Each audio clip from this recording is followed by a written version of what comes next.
Hello，大家好，我是一元。今天这个影片呢，我相信大家应该也不感到意外啦，因为以国际服现在的情况来讲呢，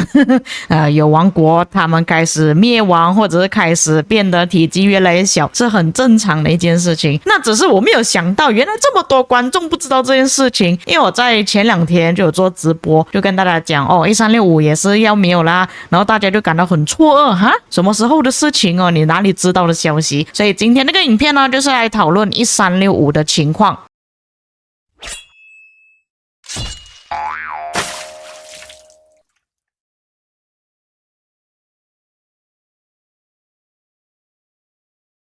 先说一下这件事情到底我是什么时候知道的。其实这件事情发生的时间还挺早的，就是在4月的时候就已经发生了。那我现在录影片的时候已经5月了，就讲这件事情呢，其实是比起之前1093宣布说他们要变成一个联盟的时候还要更早之前的事情。也有可能是1093看到365都说他们要压缩他们自己王国的玩家变成差不多100个人之后，他们有感而发，所以才让自己的王国也是变成一个联盟也说不定。这张图片是我在4月26日的时候就已经在讨论区那边看到了，那你们可以看到这个是一个对话来的，而不是一个公告。这也是为什么我没有分享出来的原因，因为我不知道这个消息是不是真的，有可能他们那边嘴炮而已也说不定。因为一般不是正式公告呢，有很多消息可能都是假的啦。那以现在1365的情况来看呢，看似乎他们的情况真的就如他所说的啦。那这边内容就有说到1365王国他们决定帮人数精简化，就是要把那些玩家给赶走了，就是他们想要降低玩家的数量，变成90到100人之间。在这个过程中，他们可能会失去一些参加奥西里斯联赛的账号。如果有人对奥西里斯的联赛感到兴趣的话，并且账号的品质到达标准，就私信跟他讨论。这不代表说他们要变成一个专门打奥西里斯联赛的王国，他们会先降到 A 组，然后慢慢重新招募顶尖玩家，以此与顶级强队竞争。这个就是他所讲的所有内容。所以其实我也是有点不太确定这一次 GST 的队伍在联赛中会表现到怎样，因为我做了后台数据，发现到他们那种战力很高的玩家其实流失了很多。当然他们现在王国还是有剩下不少战力很高的玩家，或者是质量也是挺好的玩家，但是根据他这边来看呢，他应该只是通过这段时间慢慢去清理一些玩家而已，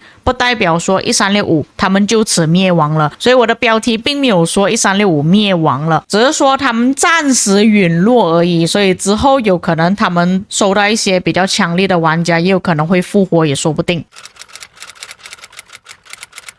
我们先看一下目前1365他们的王国整体实力怎么样吧，因为在他们清掉很多玩家之后，其实战力跟击杀都有一定的变化。像他们联盟战力的话，就剩下146亿，是比起之前少了很多，然后已经是没有第二个联盟了。就如他们所说的，就是把王国的玩家数量压到很低，所以就不会有第二个联盟存在。而且他们变成一个联盟的事情已经很长一段时间了。再来就是他们的击杀可以明显看到是比起之前少了很多的，现在只有 2.8 兆的击杀，然后他们的玩家超过8000万战力的剩下114位。当然你要算上这个玩家也可以啦，但是我觉得没有什么必要啦，所以我们从这里开始算起，114位玩家，然后战力最高的玩家拥有 2.4 亿战力，其实不算是特别高啦，不过还可以接受啦。那当然呢，他们除了有一些玩家移民离开之外呢，其实也是有一些玩家移民进来啦。只是比较让我感到意外的就是 Seth 居然还在玩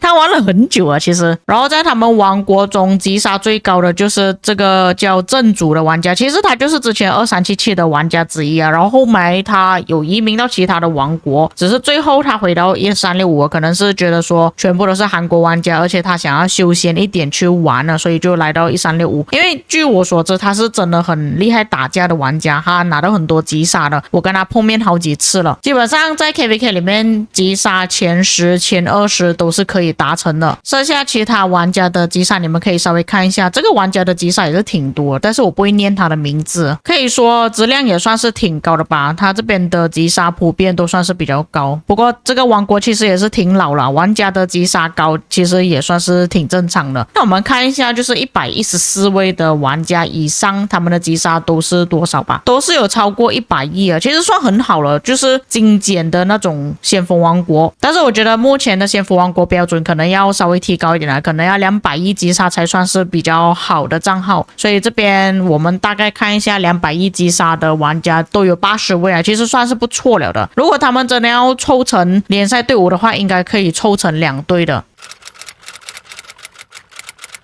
这里我是做了一个关于1365的数据啦，所以你们可以稍微来看一下，这里就有包括新移民进来的玩家和离开的玩家有哪一些，绿色名字这些全部都是新移民进来的玩家。但是我这边的记录其实做得挺久的，是从11月做到现在5月的，所以他们可能在上一个 KVK 之前有一些玩家已经移民离开了，我也是会记录在里面，所以我跟你们讲了这个时间点是在哪里啦，也不一定是在上一个 KVK 之后就移民离开的玩家。那你们可以看到新移民进来的玩家就只有这么少而已，他这个绿色的名字看起来很多啦，但是你们可以发现到我右手边又有多一个列表，这个列表就是他们那些移民离开的玩家有这么多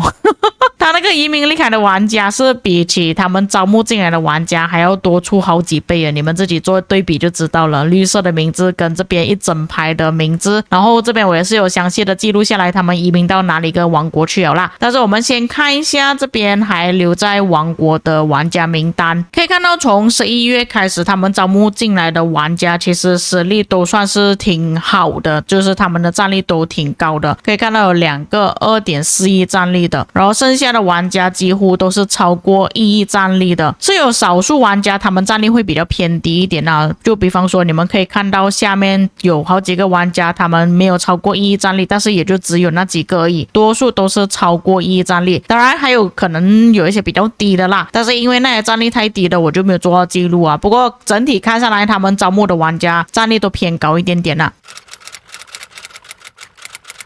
那接下来我们看移民离开的玩家，这一排是击杀，这一排是他们的战力，然后名字这个部分呢也是可以看到我做了2排，左手边这一排是他们之前的名字，右手边这一排是他们之后的名字，可以看到之后的名字其实跟之前的名字是很少有重复一样的，只是有少数可能他只是改动了他的名字，增加另外一个人的名字上去而已，但是多数的情况下都是不太一样的，所以从此推测我们可以知道的就是多数玩家可能都已经把他自己的账号给卖掉了，就是他没有在玩了。然后这里我们可以看到那些 ID 有哪一些是新的，哪一些是旧的，那多数情况下都是一些比较旧的账号了，就是可能玩了几年甚至是更久的，像8、9年这种。然后我们要稍微看一下这里的玩家他们移民的王国究竟是哪一些王国会比较多，也是顺便看一下他们有没有一些组团去某一些王国的。那这里可以看到第一个比较多人移民过去的王国就是1467，从这个王国玩家的名字来看的话，大概率应该也是韩国王国来的，这个也不奇怪为什么他们这么多玩家会选择来这个王国。有2个玩家是移民到1482，然后比较多的玩家是移民到1718，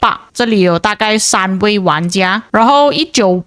也是有2位玩家，2位玩家去到2425，有好几位玩家他们是移民到2902现在没有在 KVK， 但是从他这边的语言还有他们的玩家名字来看的话，这个应该是国际王国啦，不是完全的韩国王国。也可以查看他们玩家的名字多数都是写英文的，但是移民过去的玩家是挺多的，而且移民过去的玩家名字其实也是比较多，都是偏英文多一点点。还有就是比较多玩家移民到2983算是选择的人是挺多的吧，然后也是比较多的是老外的名字，有2个是已经卖掉了账号。不过2983他们看起来应该是有一个组织性的王国吧，可以看到他们名字都有挂上 TRN， 这个可能是他们的联盟代表之类的，但是也是可以看到比较多的是外国名字啦，都是写英文居多。但是这个王国表现还算不错诶，他们已经胜利了7次 KVK， 打过蛮多次胜利的 KVK， 所以这个可能是他们会选择来这个王国的原因啦，只是输过1次 KVK 而已。接下来的玩家他们选择3开头的王国，算是比较偏新一点的，不过多数都是卖账号啊，这个也比较合理啦，因为通常这些新玩家他们都想要找一些旧的账号，就是表现能力比较强一点的账号。然后我们可以看一下这些移民离开的玩家他们的击杀到底怎么样。其实蛮多玩家击杀都是挺高的，尤其是这位玩家他的击杀是特别高，总共有652亿的击杀，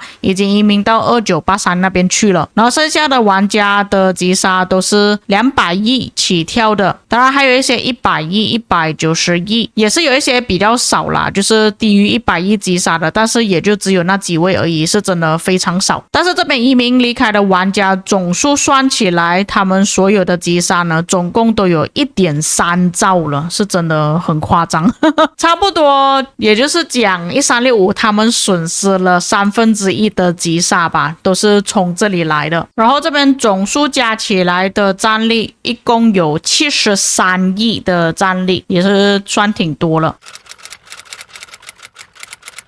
那么以上就是关于1365的情况了，这各位看了之后觉得怎样呢？我是感觉说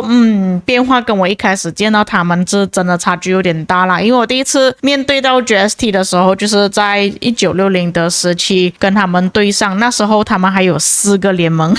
现在他们要凑齐一个联盟都挺难了。那他们现在是真的可以说他们是最弱的王国啦，如果是真的在 KVK 里面遇到一大堆先锋王国，但是有一些先锋王国变弱，肯定会有一些先锋王国变强啊，像我们近期看到3308他们是真的强了很多，然后2359应该也是会变得越来越强，因为我有一些消息透露说2359他们之后会收更加多的移民，当然还有看之后1875、1093、2489的表现了，看他们之后会变得怎样，也是希望有一些新王国他们能够崛起吧。所以各位在看了今天这个影片之后有什么想法？你们觉得之后1365他们会不会恢复成像以前那个状态呢？就是人数稍微多一点点，还是说他们之后只会变得越来越差，可能玩家人数更少，甚至他们可能变成 CD 主王国也说不定。还有他们之后在联赛的表现你觉得会怎样呢？都可以在评论区留下你们的看法，当然如果有一些遗漏或错误的地方也可以在评论区帮我补充。我们下个影片再见。